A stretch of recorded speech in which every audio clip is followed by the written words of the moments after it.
everyone, welcome back to my channel at Second International. This is Shweta and today I have come up with a video which is related to English grammar.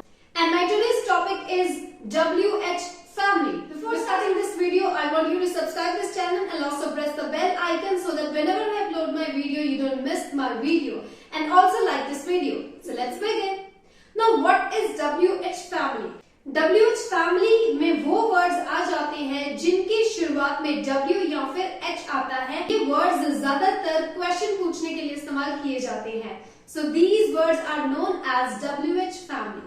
अब WH family में बहुत सारे words आ जाते हैं जैसे कि what, why, who, which, where, when, whose, whom, how many and how much. So ये सारे वर्ड्स जो हैं वो WH फैमिली में आ जाते हैं।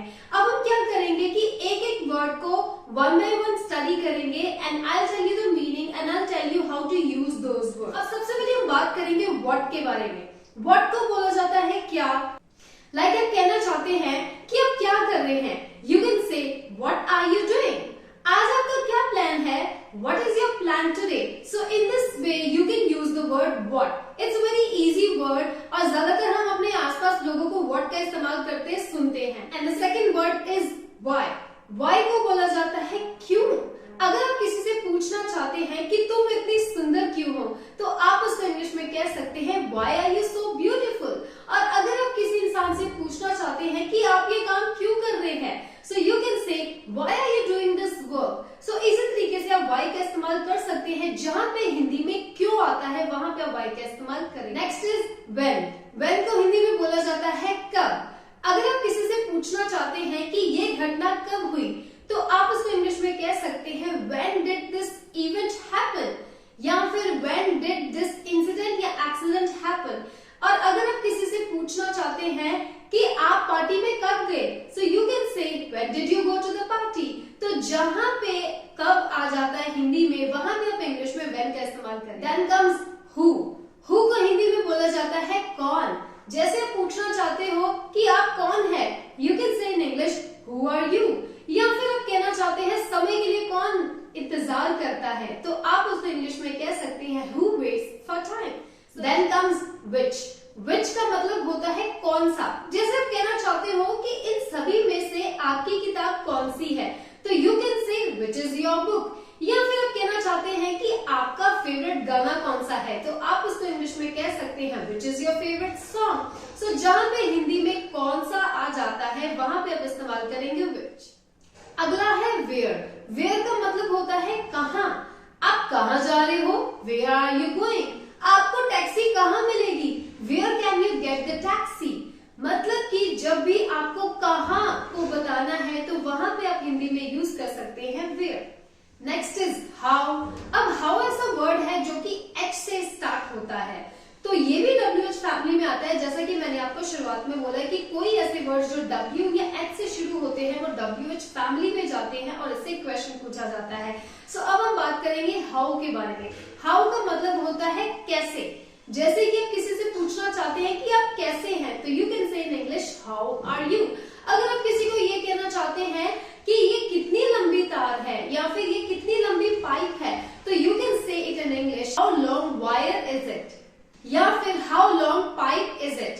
तो जहां पे कैसे का इस्तेमाल होता है वहां पे आप इंग्लिश में हाउ का इस्तेमाल करें। Next is whose. whose को हिंदी में बोला जाता है किसका या फिर जिसका। जैसे कि आप कहना चाहते हैं कि ये घर किसका है you can say in English whose house is this। या फिर आप कहना चाहते हैं कि ये ग्लास किसका है तो आप उसको इंग्लिश में कह सकते हैं whose glass is this। सो जहां पे किसका आ जाता है वहां पे आप इंग्लिश में whose के साथ सेंटेंस को क्रिएट कर सकते हैं। Then comes whom. whom को बोला जाता है किसे या फिर किसको। अगर आप कहना चाहते हैं कि आपने जॉब के लिए किसको रखा तो आप उसको इंग्लिश में कह सकते हैं whom did you hire for job। या फिर आप कहना चाहते हैं कि आप किसकी बात कर रहे हैं तो आप उसको इंग्लिश में कह सकते हैं whom are you talking about। In this way you can use the word whom। And the last is how much या फिर how many। और हिंदी में इनको बोला जाता है कितना या फिर कितने। अब इसके सेंटेंसेस कुछ इस तरीके से बनेंगे। अगर आप ये कहना चाहते हैं कि इसकी कितनी कीमत है है तो आप उसको इंग्लिश में कह सकते हैं how much does it cost, या फिर आप ये कहना चाहते हैं कि आपके कितने कजिन्स हैं, आप उससे इंग्लिश में कह सकते हैं how many cousins do you have. In this way you can use all the WH family words in a very simplest and easiest way. आपको सिर्फ ये करना है कि उनके मीनिंग को जानना है और उनके मीनिंग के हिसाब से आपको सेंटेंसेस को क्रिएट करना है। I have encountered many of the students जिनको इन वर्ड्स में बहुत ज्यादा कंफ्यूजन रहती है और वो ज्यादातर इन वर्ड्स का इस्तेमाल गलत ही करते हैं। That is why I have came up with this video in order to make you understand that how you have to use the WH family word. And if you want any kind of spoken English, IELTS or PT classes, so you can contact me on the same number. I'll definitely give you online or offline classes, whatever classes you want. Before leaving this video, channel को subscribe कर दीजिए और साथ ही साथ bell icon को भी दबा दीजिए और लाइक भी दे दीजिएगा, क्योंकि जब आप लाइक करते हैं, कमेंट्स करते हैं तो हमें बहुत अच्छा लगता है और हमें मोटिवेशन मिलती है कि हम और जज्बे के साथ और पैशन के साथ आपको पढ़ाएं। So stay fit and stay healthy.